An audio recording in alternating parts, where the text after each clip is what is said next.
Hervé Amar, bonjour. Bonjour. Déséquilibre, et vous dites en dessous, en sous-titre, retrouver le bon sens de la performance, et pas uniquement la performance financière.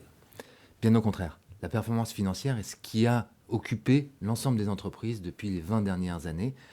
Même si elle est in fine importante, je pense que la performance, elle doit être durable. Et pour être durable, il faut casser ces déséquilibres et revenir sur des équilibres un peu nouveaux et qui doivent s'asseoir sur des visions plus d'agilité et de gestion, en tout cas, d'un certain nombre de sujets. Et c'est ce que j'essaye d'expliquer dans ce livre en prenant des exemples effectivement simples et de bon sens. En effet, vous dites plus de simplicité, moins de complexité. Tout à fait. Un certain nombre de sujets sont des points d'équilibre simples à trouver dans la gestion de l'entreprise. Et ce sont des sujets liés à la vitesse d'exécution, la gestion du temps, mais aussi la gestion des salariés, la motivation des salariés, mais enfin la gestion de l'innovation. Comment j'arrive à ouvrir mon innovation vers le monde extérieur. Ce sont ces sujets-là qui sont moteurs. Gestion de l'innovation, puis on reviendra Et après à la gestion des hommes. alors, elle est liée justement à cette gestion de l'innovation, à la gestion du temps. Un certain nombre d'entreprises, ou quasiment aujourd'hui toutes les entreprises, ont une gestion de l'innovation de manière fermée. Et en fait, elles vont avoir une volonté de ne pas s'ouvrir vers l'extérieur, puisqu'on va vouloir gérer et la confidentialité et ce temps Tout seul dans son coin. tout seul dans son coin.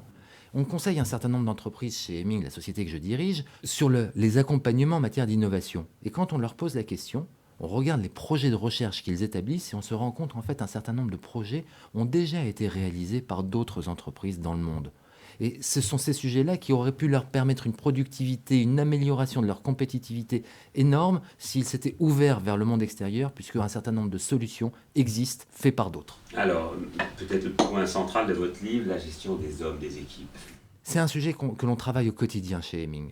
Et c'est pour ça que j'ai voulu vraiment le mettre au centre de ce livre. Qu'est-ce que la productivité si on n'écoute pas ses salariés? Toutes les entreprises qui ont réussi d'une manière générale, ce sont des entreprises qui ont écouté leurs salariés, qui ont su gérer l'innovation et qui ont su gérer le temps. Vous dites Et d'ailleurs que les augmenter, ça ne suffit pas. En tout cas, c'est du court terme. tout à fait. Il y a une phrase, il y a un élément statistique qui montre qu'en fait, une augmentation de salaire ne génère une satisfaction dans une entreprise chez un salarié que pendant une vingtaine de jours. Après 20 jours, l'augmentation de salaire est oubliée.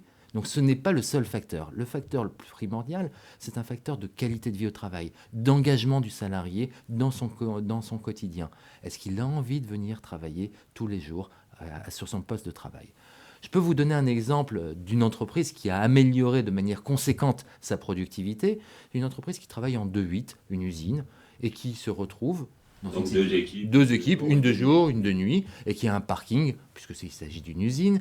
Et les équipes de nuit arrivent le soir tard, et en règle générale, les équipes de jour ne sont pas encore parties, donc prennent les places du parking les plus éloignées de l'usine. Et ils partent le matin au petit matin, quand il fait bien froid, et se retrouvent donc à traverser l'intégralité du parking quand il fait froid. Quand le chef d'entreprise a écouté ses salariés et qui a dit mais il y a juste une injustice par rapport à ça, il a inversé les places de parking. Et cette inversion a juste généré une satisfaction et un engagement totalement différent dans l'entreprise.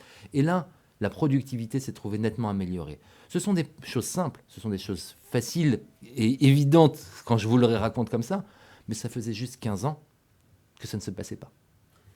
Déséquilibre, retrouver le bon sens de la performance par Hervé Amar. Merci beaucoup. Merci.